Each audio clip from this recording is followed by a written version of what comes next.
Hello, coders. And I do mean coders. There's really two kinds of coders that I want to talk to tonight. One is the obvious set of software coders, the tool makers in the audience and those of you that are online. Your enterprise architects, your devs, your engineers. But there's another set of coders that we need to bring into this conversation, this global conversation. They're rule makers, they're legislators, they're policy makers, and they're regulators. We need to bring these two sets of codes together. One set of coders does performance testing against machines and networks. They measure throughput, they measure fault tolerance and security.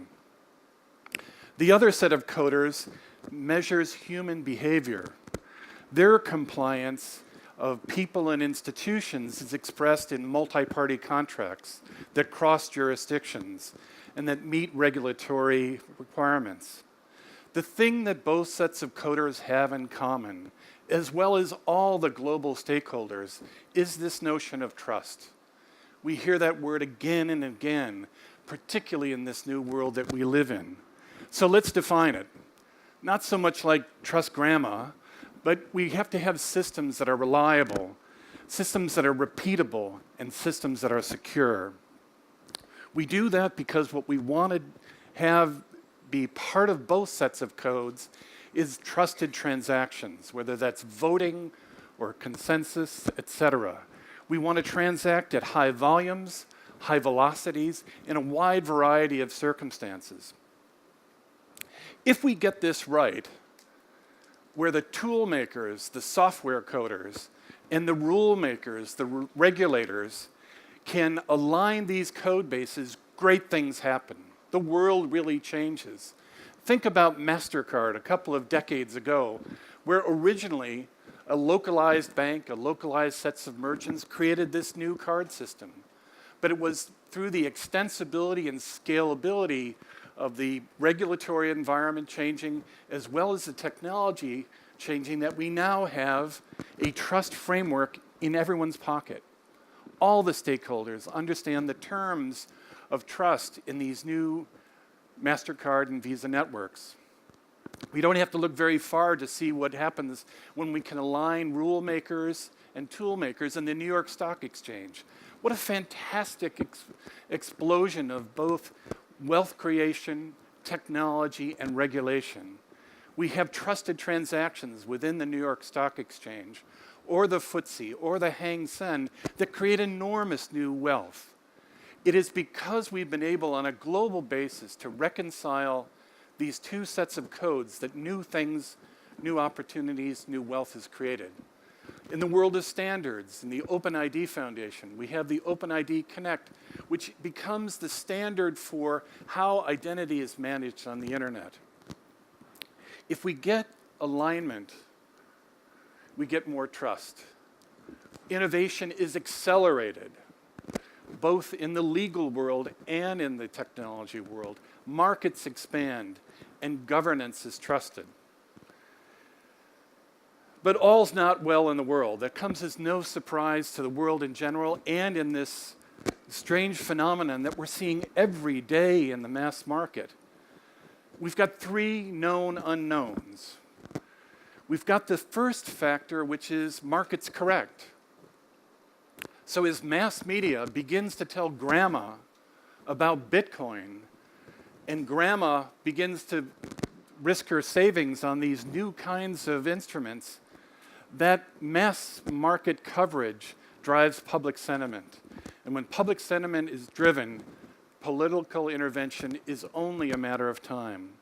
It's no surprise to anybody in this room that the SEC is struggling with how to regulate this new phenomenon, and that other legislators in Colorado and Arizona are doing their best to help blockchain industries grow in their states. That's not only happening in the US, but it's happening on a global basis. So when governments intervene, we have to be mindful of this kind of conversation that occurs between the public and private sector.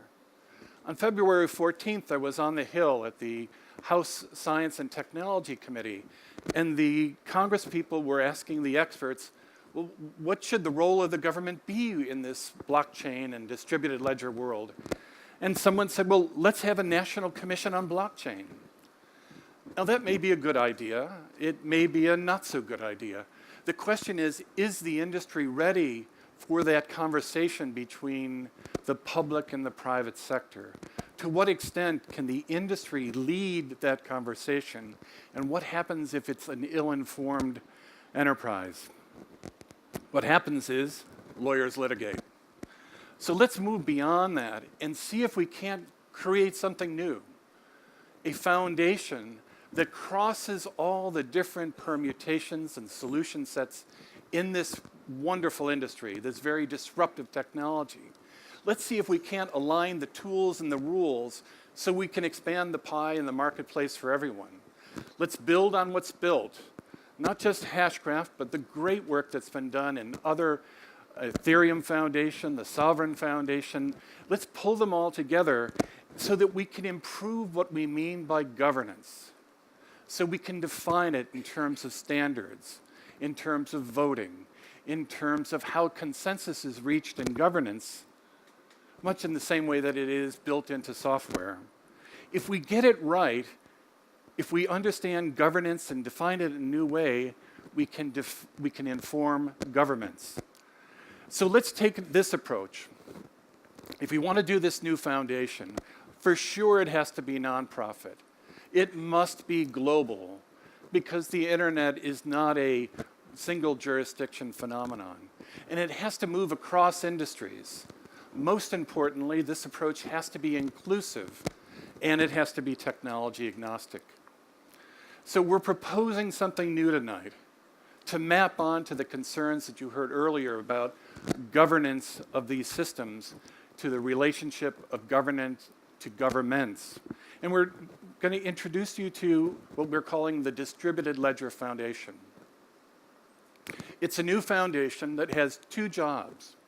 It is to secure the work that is being done right now, to help better align these two code bases so that we can build on what's built. The other thing that it will do is to begin to inform governments as a private sector-led conversation about what regulation should look like, not only on K Street, but also in Beijing, also in Singapore and in London. So we could talk a lot about what the foundation aspires to be, but here's what we're going to do first. We're going to go to the best place on the planet for governance. The Stanford School of Law and Informatics has been researching blockchain governance for the last 6 years.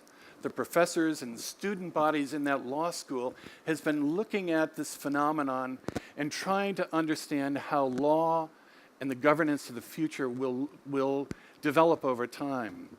So on the 9th of May, we're going to pull the best and the brightest into a conversation and talk about standards for smart contracts, aligning the financial interests of stakeholders in these new business models and consortiums, and yes, how voting works in these new systems. We think if we can get it right in Stanford, we're going to be able to take that show on the road, because we have to.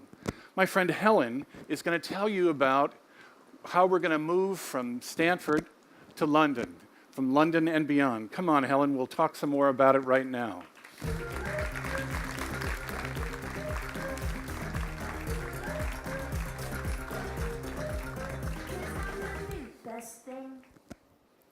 Well, thank you, first of all, so much to Don Thibeau for your leadership of this important new foundation. And even more importantly, perhaps, thank you to the entire Hedera Hashgraph team for inviting me here today from London. I hope that I can humbly provide my part in being a bridge between different parts of the world that are working on these important technologies, and also to play my part as an advisory board member of the foundation. It's amazing how life works out. I've kind of come full circle from spending 15 years in public policy formation to going to a Bitcoin conference, or being involved in organizing a Bitcoin conference 4 years ago, where I suddenly started to understand the amazing impact that these technologies were going to have on some entrenched business and social problems that we have in the world today. And so I kind of put aside my public policy career and said, I'm just going to devote myself to this one thing of trying to teach the rest of the world, people who are not developers or are not from a financial background, why this is more than just about payments and currency, and why it actually has this much wider and very, very important role in creating the technologies and the internet of the future. So just to talk a little bit about what we're actually going to do with the foundation, we want to do three things. We want to be intentionally international and consult globally. So we're a global organization, as Don mentioned. We want to collaborate across the whole of the industry. There are many, many people already doing great work in this field, whether they're academics, whether they're lawyers, whether they're companies, building the technologies of the future, and we want to include everybody under this new umbrella. And if we can do both those things simultaneously, we'll end up with this private sector-led public-private partnership, which I think will give us a very strong foundation to influence public decision-making. And that's key because policymakers, regulators, and legislators are getting much more interested in these technologies, but there's still a huge lack of understanding about what they actually are, and definitions are important. So we're going to practice what we preach. We're going to go on a roadshow around the world. So we're going to start by taking our message global. As Don mentioned, we're going to be in Stanford in May.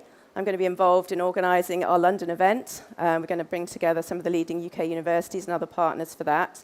And then we're going to travel to continental Europe, to Amsterdam, where I actually had my first experience of Bitcoin and where they had the first Bitcoin Boulevard.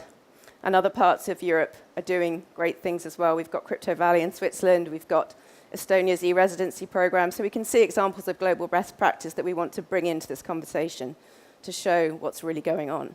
And hopefully, by doing all of that, we'll get a bird's eye picture of the industry and the chance to really bring those ideas and those best practices into the public conversation.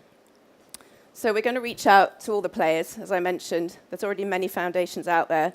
We'd like to work with all of them, and we'd like to work with all of you. This is not our foundation, it's your foundation. We don't want to reinvent the wheel. I'm already involved in various organisations, including the British Blockchain Association, as mentioned at the beginning, and also recently giving evidence in Parliament in the UK to a new all-party parliamentary group. And there are other think tanks and other groups working on this. So we want to bring everyone together, and by doing that, amplify and magnify the voice of the industry and give us greater influence.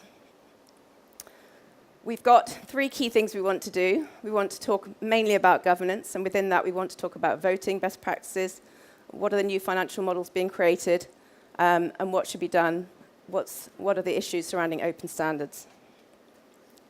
When I spoke to the UK all-party parliamentary group on blockchain, this was one of the first meetings that's been held. The chair of the group, the Right Honourable Grant Shapps MP, said that he'd looked up in Hansard, which is a record of all the parliamentary debates in the UK, how many times the word blockchain had been mentioned just to see.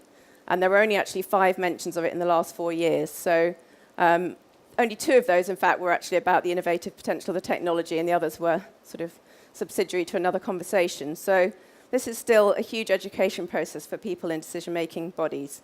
And if we're going to trust this new trust layer of the internet, these policymakers need to strike the right balance between, on the one hand, not stifling innovation, but on the other, also safeguarding the public interest. So this is our foundation, the Distributed Ledger Foundation. We're about collaboration, consultation, and partnership. And we need your membership, your ideas, and your inputs into our future research, our future events, and we want this to be all about you. As Don mentioned, this is a kind of a call to action, so we're going to start now. We've got the roadshow in progress, but we want to hear from you what you want. So this is open source. We're practicing what we preach. We want to be distributed around the world, and we want to be decentralized in how we approach this topic. We're not providing all the answers from on high. So we very much hope that you'll join us. I'm very proud to be a part of this. I would love you to be a part of it and be part of the future of this amazing technology.